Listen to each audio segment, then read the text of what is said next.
I don't know exactly when I started to think of sleep as something I could bargain with, something I could cut corners on, something I could trick my body into giving up without consequences. Maybe it was in my late 30s, when I had 2 kids, bills piling up, and a job that demanded more of me than I could give. Maybe it was earlier, back in my 20s, when I thought being the last guy awake at a party made me interesting. Or maybe it was even earlier, in high school, when I'd fall asleep with the TV buzzing in the corner, convincing myself that the noise made me feel less alone. What I do know is that the habits I carried into middle age almost destroyed me, and I need to talk about them, not because I like admitting how reckless I was, but because I've seen too many people my age, people I love, end up sick, exhausted, or worse, simply because nobody ever told them how dangerous these little rituals could be. I'll start with the one that almost feels too ordinary to be a threat: falling asleep with the TV on. For years, I thought it was harmless. I'd crawl into bed after a long day, grab the remote, and let some late-night show lull me into unconsciousness. Sometimes it was the news. Sometimes a rerun of a sitcom I'd watched a dozen times before. The chatter, the canned laughter, the glow on the wall, it became my version of a nightlight.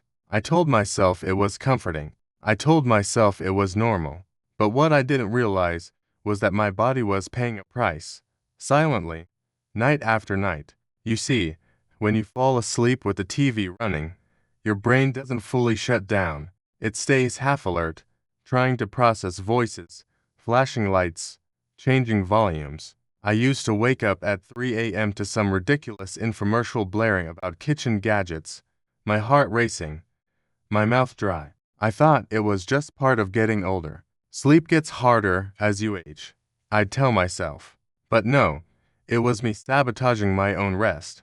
One night, about 10 years ago, I was staying at my sister's house in Ohio. I was helping her with some repairs around her place, and after dinner, I collapsed in the guest room, turned on the TV for background noise, and drifted off. Around 2 in the morning, I woke up drenched in sweat, my heart pounding. I had this crushing feeling in my chest that I couldn't shake. For a split second, I thought it was a heart attack. I remember stumbling into the hallway, clutching the wall until my sister came running. We ended up in me embarrassed and shaky, her furious and scared. The doctors ran tests and said it wasn't a heart attack. Thank God. It was something they called autonomic arousal, basically my body jolting awake in panic because it had never reached the deep stages of sleep. The noise from the TV kept yanking me back up into lighter sleep, over and over, until my nervous system couldn't take it anymore. That was the first real wake-up call, no pun intended. But did I stop? Not immediately. Old habits die hard. I told myself I'd just lower the volume, or set the timer so it turned off after an hour. I convinced myself it was about moderation, not elimination. The truth is, I was addicted to the noise. Silence scared me. Silence made me think about everything I was avoiding: the bills, the regrets, the way my body was starting to slow down. So I kept the TV humming, even though my body was begging me to stop. Science backs this up in a way that's hard to ignore. Studies show that even dim light in your bedroom can suppress melatonin, the hormone that tells your body it's time to rest. And sound, even if you think you're used to it, forces your brain to keep one ear open. It's like sleeping next to a construction site, but convincing yourself you're fine because you've gotten used to it. You're not fine. Your heart rate stays elevated. Your blood pressure doesn't dip the way it should at night. And over time, that shaves years off your life. I remember meeting a guy named Frank at a sleep clinic I finally went to after my doctor insisted. He was about my age, maybe late 50s, with a gruff voice and a laugh that filled the room. He'd been falling asleep to sports highlights for decades. His wife said she couldn't take it anymore. He'd snore, gasp, toss and turn, and then wake up groggy and angry every morning. The doctors hooked him up to monitors and found his blood pressure spiked every time the TV volume shifted. He was basically running a nightly marathon in his sleep without even knowing it. The day he quit the TV, his sleep scores improved almost instantly. But what stuck with me wasn't the science. It was the look on his face when he admitted he was scared of quiet. "I don't want to be alone with my thoughts," he said. And man, did that hit me in the gut? Because I knew exactly what he meant. That's the trap with this habit. It's not just physical, it's emotional. We use noise to drown out what we don't want to hear. But the price is steep. I had to learn that the hard way, through years of fatigue, headaches, brain fog. So heavy I thought I was losing my memory. My kids would tease me for repeating the same stories, and I'd laugh it off, but inside I was terrified. I thought dementia was setting in early. Turns out, it was just my brain begging for real rest. When I finally quit falling asleep with the TV, it felt like breaking up with an old friend. I tried white noise machines, soft music, even guided meditations. Some worked, some didn't. What mattered was that I gave my brain the darkness and silence it needed. And little by little, I started waking up clear-headed again. Not perfect, but better. Better enough that I could think straight at work, that I could remember where I put my keys, that I didn't snap at my wife over nothing. It was like coming back to life. But of course, that wasn't the only bad habit I had. The other one might sound harmless, almost laughable. Lying in bed till long after waking up. You'd think staying cozy under the blankets would be a small luxury, a harmless indulgence. I used to tell myself I deserved it, especially on weekends. The alarm would go off, or maybe the sunlight would creep in, and I'd just lie there, scrolling on my phone, staring at the ceiling, drifting in and out, sometimes for an hour, sometimes longer. I told myself it was rest, but it wasn't. It was another way I was confusing my body, sabotaging my own rhythm. Here's the thing. Your body runs on something called a circadian rhythm. It's like an internal clock that tells you when to sleep, when to wake, when to eat, and that clock depends on consistency. When you wake up and immediately get out of bed, you're sending your body a clear signal. It's morning, time to start the day. But when you stay in bed, half awake, half asleep, scrolling through news or emails, you blur that signal. Your body doesn't know what's going on. Am I supposed to be sleeping? Am I supposed to be awake? That confusion can ruin your energy for the whole day. I learned this lesson after too many mornings wasted in bed, thinking I was resting, but actually digging myself deeper into fatigue. I'd get up finally, make some coffee, but feel like I was dragging chains around my ankles. By noon, I'd be snapping at coworkers. By evening, I'd collapse on the couch, and then surprise, I couldn't fall asleep at night. The cycle fed itself. One morning, my wife called me out. I'd been lying there for almost 2 hours, staring at my phone, reading articles I wouldn't remember 10 minutes later. She walked in, hands on her hips, and said, "You're not resting. You're rotting." It stung. But she was right. I wasn't resting. I was wasting time, confusing my body, feeding my anxiety. And the longer I stayed in bed, the harder it was to face the day. Science has a name for this, too. It's called sleep inertia. That groggy, heavy, can't think straight feeling you get when you don't get up right away. It can last for hours if you let it. And if you repeat it day after day, it can trick your body into lowering its baseline energy, leaving you in a constant fog. I didn't need a medical degree to know it was ruining me. I could feel it in my bones. I met another patient at the sleep clinic, a woman named Denise, who said she'd spend every morning lying in bed scrolling through Facebook. She thought it was harmless until her doctor showed her how much her blood sugar was spiking in the mornings, how her cortisol, the stress hormone, was staying elevated because her body wasn't getting the signal to get up and move. She looked at me and said, "I thought I was giving myself a break. Turns out I was breaking myself down." I'll never forget that. What finally helped me was forcing myself to create a morning ritual. Nothing fancy, just get out of bed, open the curtains, drink some water, stretch. The first few weeks were hell. My body fought me, begged me to crawl back under the covers. But over time, it got easier, and soon I noticed something. My mornings weren't miserable anymore. My energy lasted longer. I wasn't crashing by 2 p.m. the way I used to. It felt like I had discovered a secret that was hiding in plain sight. The way you start your day sets the tone for everything that follows. Looking back, I wish someone had told me sooner. I wish someone had grabbed me by the shoulders and said, "These little habits matter. They add up. They shape your health more than you realize." Because for so long, I thought sleep was just about hours in bed. 8 hours good, 5 hours bad. Simple math. But no, it's about quality, about rhythm, about the signals you send your body. And the truth is, I was sending all the wrong signals. So here I am now, telling you what I wish someone had told me. Don't fall asleep with the TV on. Don't linger in bed long after you've woken up. These habits seem small, but they chip away at you, day by day, until you look in the mirror and don't recognize yourself. I know, because I've lived it, and I don't want you to make the same mistakes. And as much as I'd like to say those were my only bad sleep habits, they weren't. I had more, worse ones, the kind that nearly pushed me into real health crises. But I'll get to those. For now, just know this.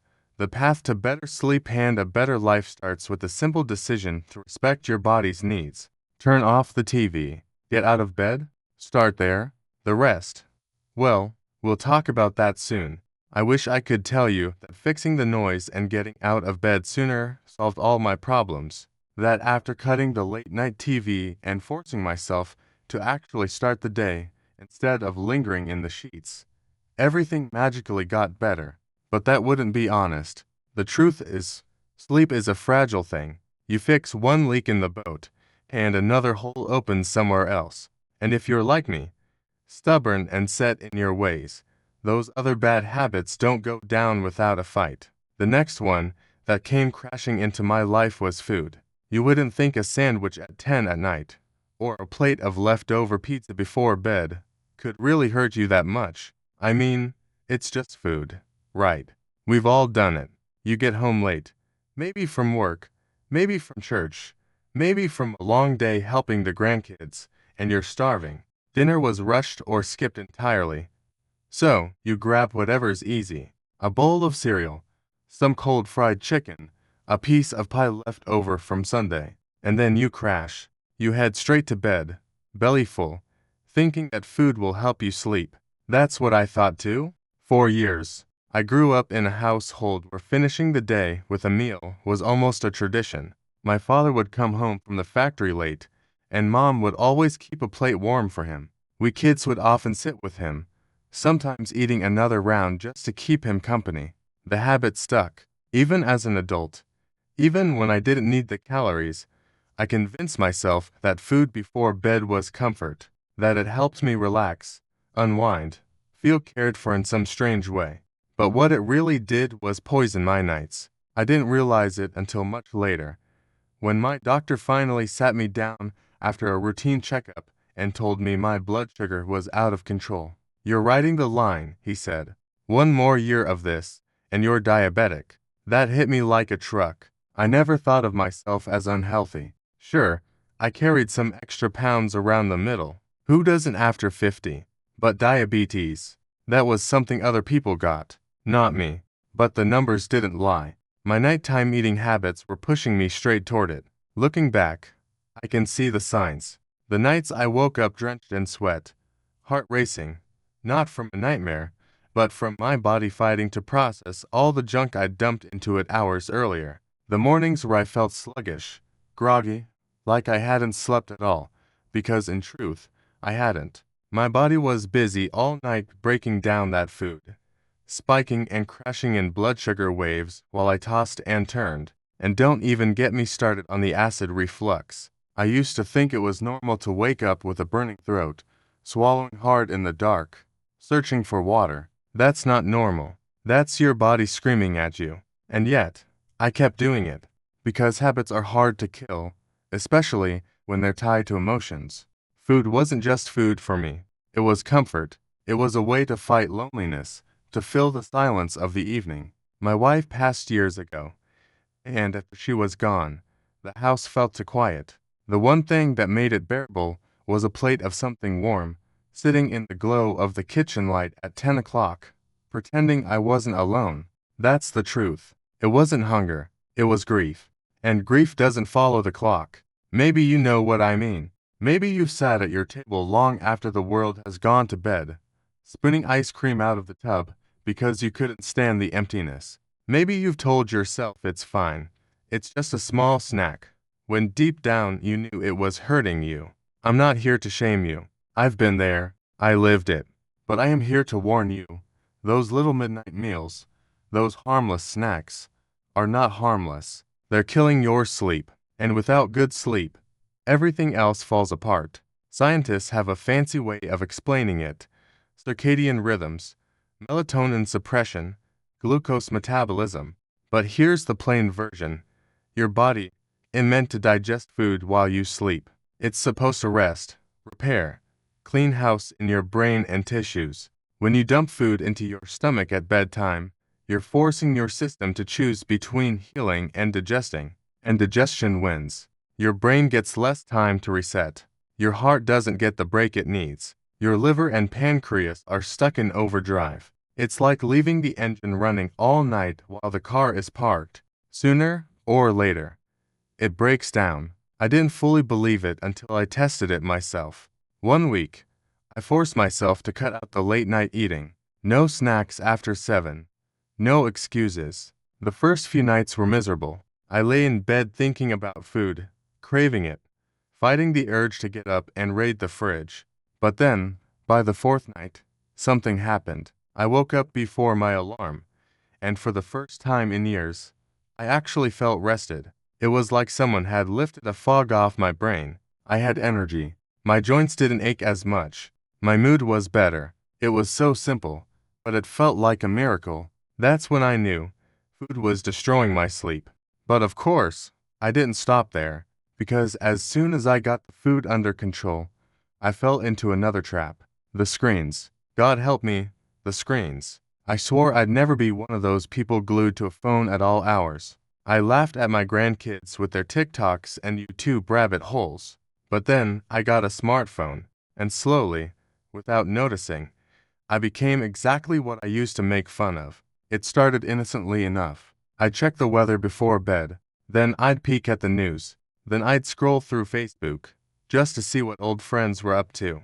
Before I knew it, an hour had passed. Sometimes, too, I'd be lying there, eyes burning from the glow of the screen, thumb still flicking up as if the next post might be the one that finally made me satisfied. But it never came. Social media is designed that way, endless, bottomless, and I was hooked. I told myself it was harmless, that it was a way to unwind. But my body knew better. My brain wasn't shutting down. It was getting pumped full of blue light and adrenaline from all the headlines and arguments and endless content. By the time I finally put the phone down, I wasn't sleepy. I was wired. I'd close my eyes and replay the posts I'd seen, the comments I wanted to reply to, the videos stuck in my head. My mind would race, long after my body was begging to rest. And of course, the sleep I got was shallow, broken. I'd wake up at 3 a.m. and reach for the phone again, like a junkie needing a hit. One night, it got bad. I woke up at 2:30, couldn't fall back asleep, and spent the next 3 hours scrolling in the dark. By morning, I felt like I'd been hit by a truck. That day, I actually nodded off while driving. I drifted across the yellow line before jerking awake just in time. My heart pounded the rest of the way home. That's when it hit me. This wasn't just about bad sleep anymore. It was about safety. My addiction to that little glowing screen could have killed me, or worse, someone else on the road. I know I'm not alone in this. Everywhere you look, people are glued to their phones. In restaurants, at the park, even walking across busy streets. But the bedroom, that's the worst place for it. Because the bedroom is supposed to be sacred. A place of rest, peace, healing. And we've turned it into another stage for endless noise and distraction. That's what I did.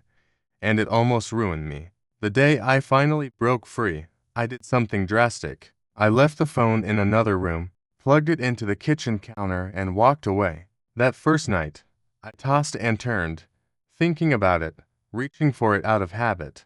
But by the 3rd night, I felt something shift. My eyes didn't burn anymore when I lay down.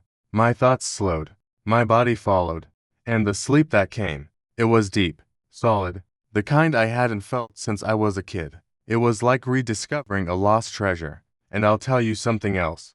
My mornings changed. Without the phone pulling me in before bed, I actually woke up with energy. I got outside, felt the sun, heard the birds again. It sounds silly, but I'd forgotten how good the morning can feel when you're not dragging yourself through a fog. It felt like getting a piece of my life back. So here's the truth, from someone who's lived it. Food and screens are killing us at night. Quietly, slowly, but surely. And if you don't believe me, just try it. 1 week without late night eating. 1 week with the phone out of the bedroom. See how you feel? I promise, it'll be different. Maybe even life-changing. But of course, those aren't the only bad habits lurking in the shadows. There are more habits I didn't even realize were hurting me until much later. And those, I'll get to next. Because as much as food and phones nearly wrecked my nights, what came after was even more dangerous. I never thought I'd be the kind of person who needed a drink just to close my eyes at night. But life has a funny way of pushing you into habits you swore you'd never fall into. Habit number 3, if I'm being completely honest, was one of my darkest ones, using alcohol as my so-called sleeping pill. It started small, innocent enough. A glass of red wine at dinner, just to relax. I'd seen it in movies, heard friends joke about their nightcap, and I figured, hey, what's the harm? But you know how it goes. One glass turns into 2, 2 turns into 3.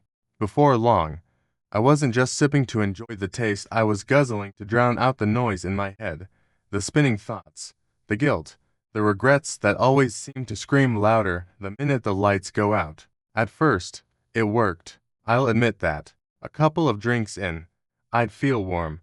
My shoulders would drop, and I'd slide under the covers thinking, finally, some peace. My body would sink heavy into the mattress. My mind would blur at the edges, and I'd drift off.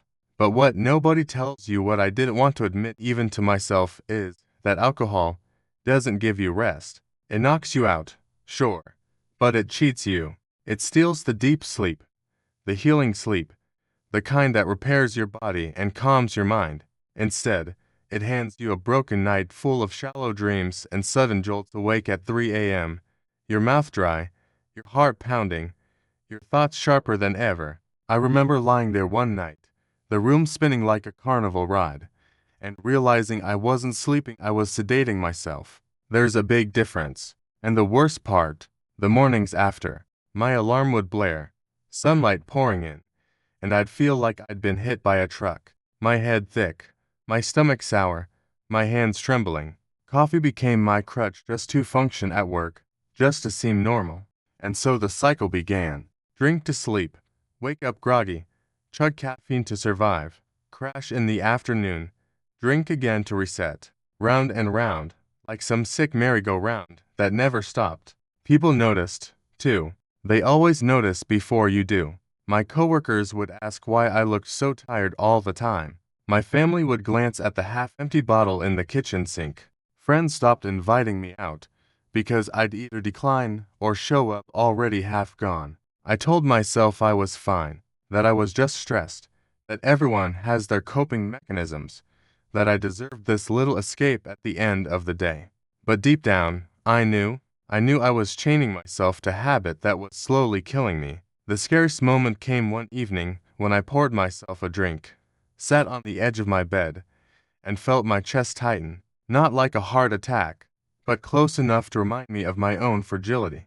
My breath caught, my pulse raced, and for a second I thought, this is it. This is how I'm going to die, in the dark, alone, with a bottle in my hand. I'll never forget that panic, the way I clawed at the sheets trying to steady myself, whispering prayers I hadn't said in years. That night, I made a promise. Not that I'd quit completely, not yet, but that I'd face the truth. Alcohol wasn't my friend. It wasn't helping me sleep. It was stealing from me. It was robbing me of mornings, of energy, of clarity, of time I could never get back. And just when I thought I was finally learning, I fell into habit number 2. If alcohol was the demon on one shoulder, Sleep medication was the devil on the other. It began with a prescription. My doctor, tired of hearing me complain about restless nights, scribbled out a name on a little pad and said, "This will help." And help it did at first. I'd take that tiny pill, wash it down with water, and within minutes my eyelids would feel like lead. No tossing, no turning, no staring at the ceiling until dawn. Just darkness, pure and immediate. I thought I'd found salvation in that orange plastic bottle. But like all shortcuts, it came with a cost. My body adjusted too quickly. One pill stopped being enough. So I took two, sometimes three. And when the prescription ran out faster than expected, I found myself begging for refills, making excuses to my doctor, pretending I'd lost bottles or dropped pills down the sink. When that stopped working, I looked elsewhere. Over-the-counter stuff, herbal mixes, anything with the word sleep on the label. My nightstand looked like a pharmacy, little bottles lined up like soldiers ready for duty. Here's the ugly truth about sleeping pills that nobody wants to admit. They don't fix your sleep. They trick you. They press pause on your brain, but they never let it reset. And the mornings, oh, the mornings were brutal. I'd wake up foggy, stumbling to the bathroom like a zombie, my mouth cotton dry, my head thick with static. Driving to work felt dangerous, like my body was moving but my mind was still back in bed. I'd forget conversations, misplace my keys, lose track of what day it was. The scariest part, I started needing the pills just to feel normal, even during the day. One afternoon, my boss called me into his office. He asked if I was okay, if something was going on. I looked him in the eye and lied. I told him I was fine, just tired. He nodded, but I could see it, the doubt, the concern. People could tell I was slipping, and I hated myself for it.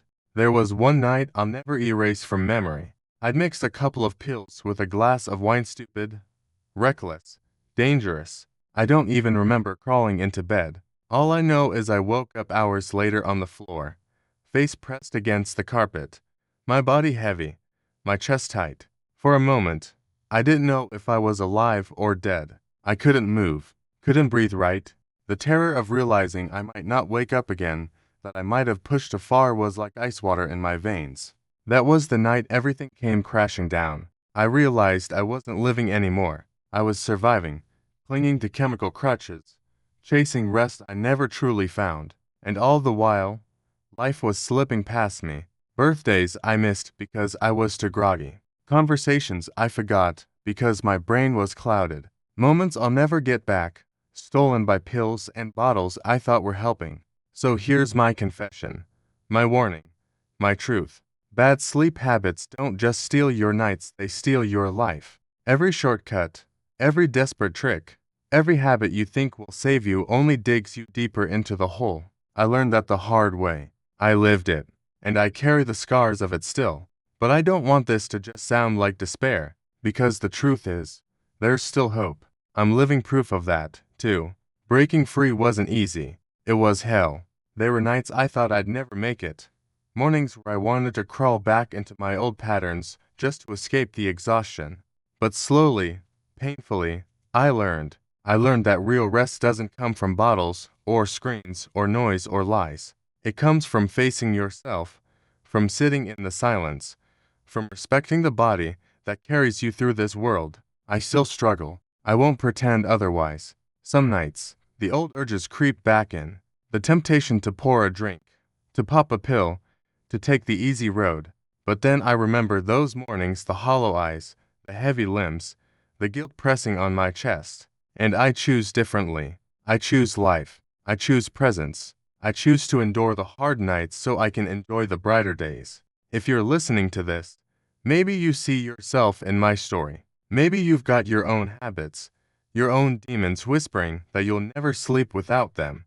But I promise you, you can. You can claw your way back to peace. You can reclaim your nights, and in doing so, reclaim your days. Don't let what happened to me happen to you. Don't wait until you're lying on the floor wondering if your next breath will come. Sleep is supposed to heal us, not haunt us. Don't trade it away for cheap imitations. Don't let it slip through your fingers like I did. Take it back while you still can. and that's the end of my story. Or B, it's just the beginning of the next chapter. Either way, I'm done hiding. This is my truth, my confession, my warning. Take it for what it's worth.